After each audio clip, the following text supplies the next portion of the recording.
You are listening to a summary of The Motivation Myth, a book by Jeff Hayden. Jeff Hayden, an Inc. magazine contributing editor, asked successful musicians, race car drivers, corporate leaders, and athletes how they sustain their motivation. They cited working hard, following a daily process, and not relying on inspiration. Whatever your objective, Hayden advises, define tasks to do every day without fail, and watch those small wins accumulate as you progress toward your goals. Motivation does not come from moments of inspiration. Day after day motivation derives from completing the daily work your goal requires, not from flashes of inspiration. Daily work is enduring and inspiring, while a spark of inspiration is momentary and fleeting. Your confidence and motivation will grow as you create a list of the tasks you must do each day and work steadily to complete them. This positive combination is the road to reaching your goal. Once it is part of your routine, it will appear in other parts of your life as well. Find a process that supports your goal and stick to it. You may think sharing your goal with friends will keep you on track, but research finds the opposite is true. When you talk to friends about hiking the 2,200-mile Appalachian Trail, for example, it gives you a false sense that you've done it. This undermines your determination to actually hike the trail. You may believe that others have greater innate willpower than you. But willpower is something you learn.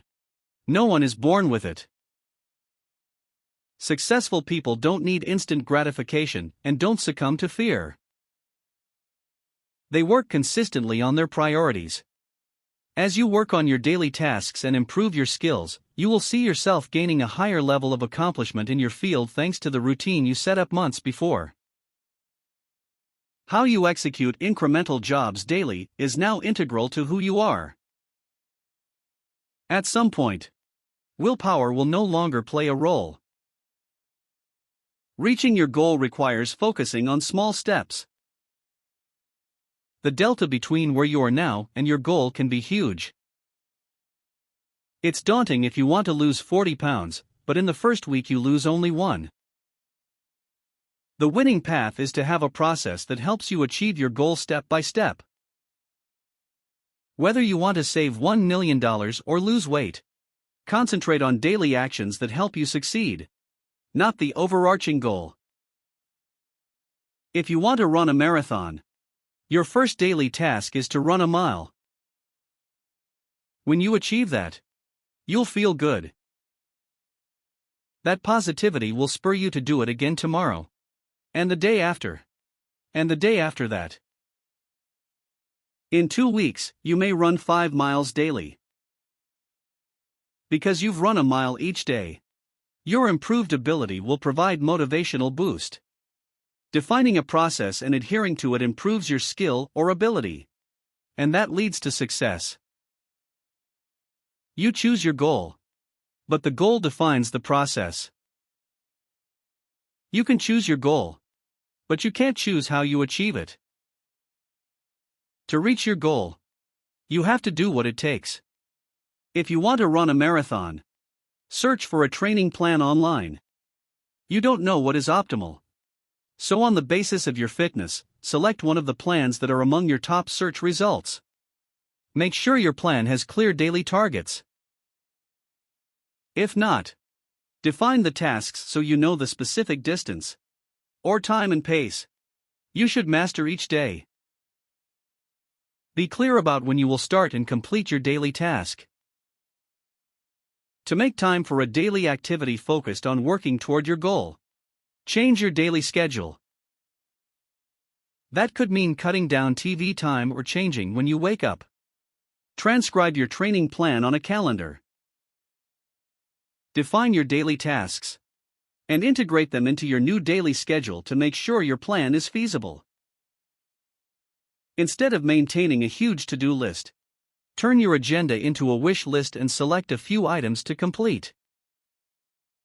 When you finish them, Select the next priority tasks. If you find that your initial daily schedule isn't working, change it. Maybe you have to get up earlier or stay up later.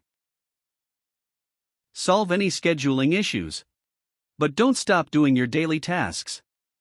Don't modify your daily process until you have sufficient data. If, while you're on your first run, you have to walk part of it, don't worry. Don't compare yourself to others. All you need to do is complete the task, whatever that takes. When you do, celebrate.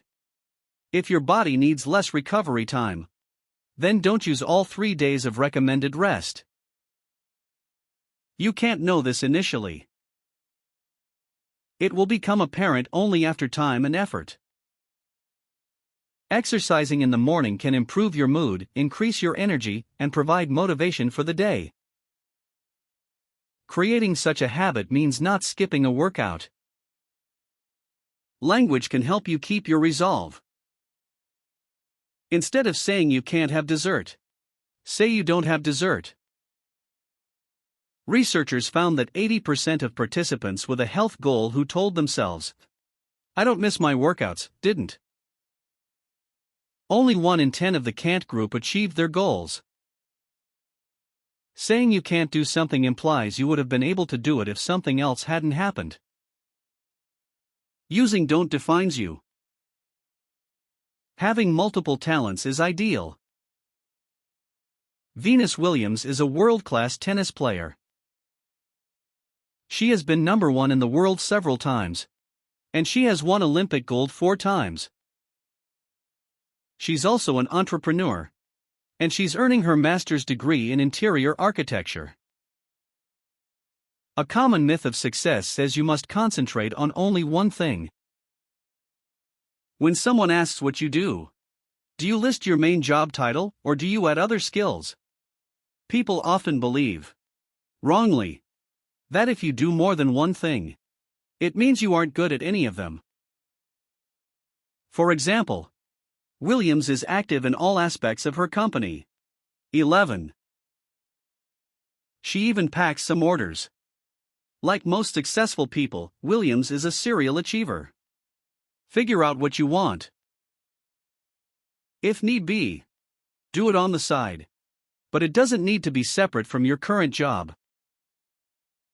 To search out your next challenge, create a list of what you'd like to do. If you don't accomplish the items on your list, which ones would affect you most if you're unable to undertake or complete them? While they probably do not relate to your career, achieving these targets will create new relationships and improve how you feel about yourself. Individuals define success differently. The core factor, however, is whether you are happy. If you earn a lot of money, but aren't happy, then redefine what success means to you. Before committing to a goal, ask whether you are financially able to eat well, pay your bills, and provide for your family. If not, then your first goal is to acknowledge how money matters to you and to create more. The second question is whether you are fit and healthy. That can carry many definitions, but ask if you are comfortable with your body. Prioritize self-care over self-actualization. If your goal is to build a great network, don't concentrate on the goal, but rather think about people you'd like to cultivate. Reach out to those who excel in areas that align to your business. Establish connections so people enjoy being in contact with you. The last element is to create a marker that tells you when you've achieved your goal. Make it specific. Define the amount of weight you want to lose or the amount of money you want to make. An extreme productivity day, EPD, can reset how you work. If you have a 12-hour project to complete, use an extreme productivity day, EPD, to accomplish it. First, inform your family, coworkers, and significant clients that you'll be unavailable for the day. To increase positive pressure on yourself, tell them what you plan to do. Determine how many hours you intend to work. Commit to making the deadlines you set. Break from your normal routine by starting early or working through the night. If you usually work with music, use it to motivate you later in the day. Don't wait until you're hungry or thirsty to eat or drink. Similarly, make sure you move around before getting stiff.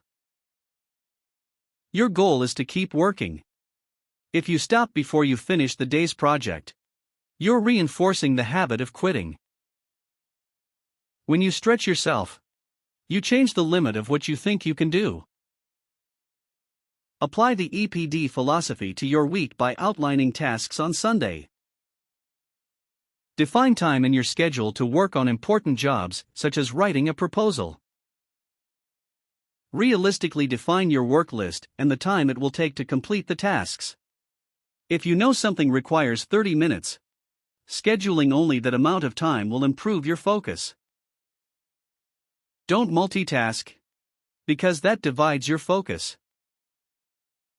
Lunch is the only time when multitasking benefits you, if you can network with others while you eat.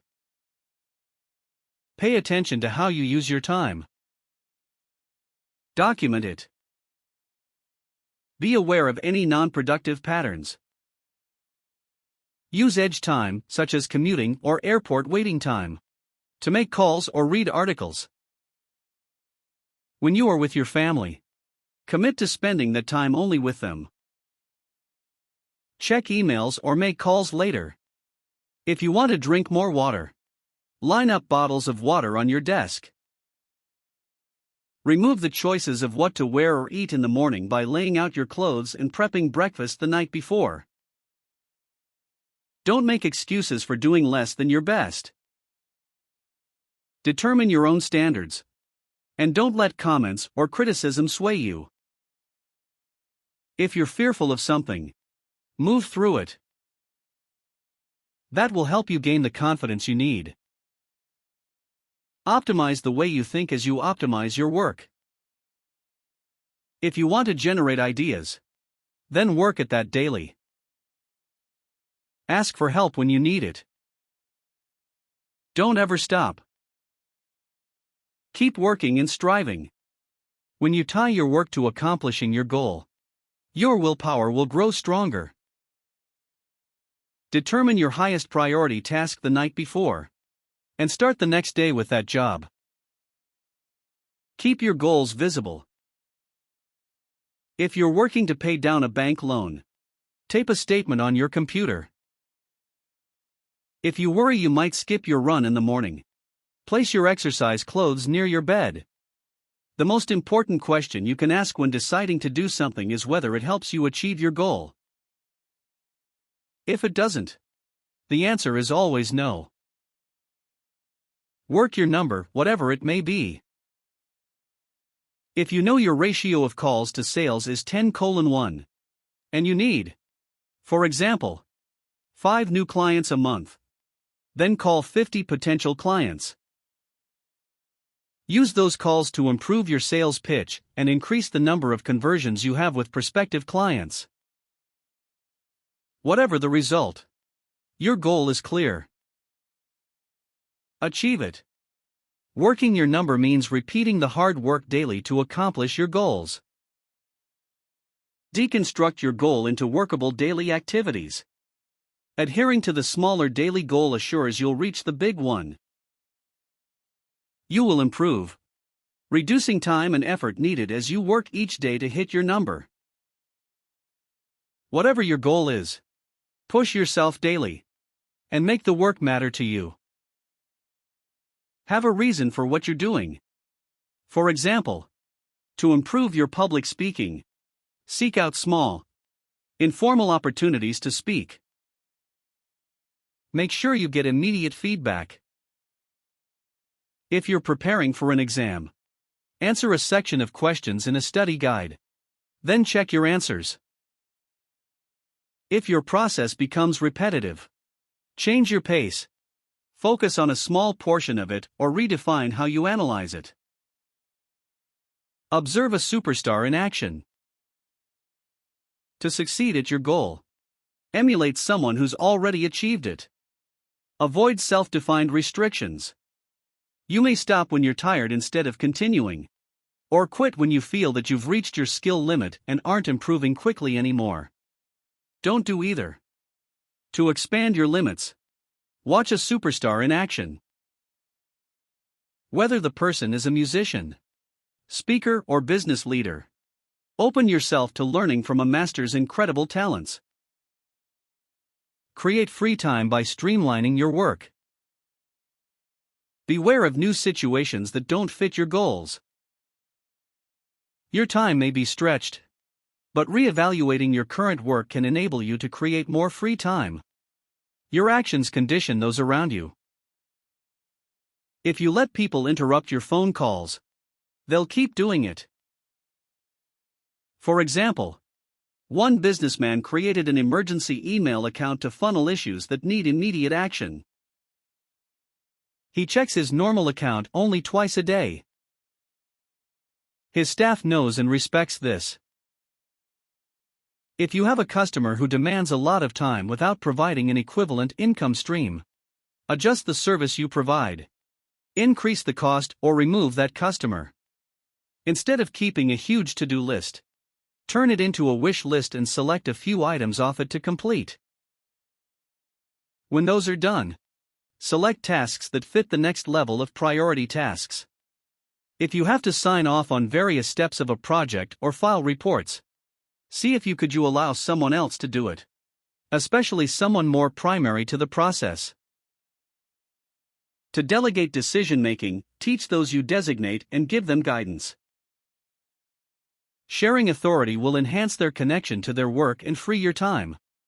Even when things go wrong, maintain your focus and confidence. Remember, good leaders remain good leaders, even when they have bad days.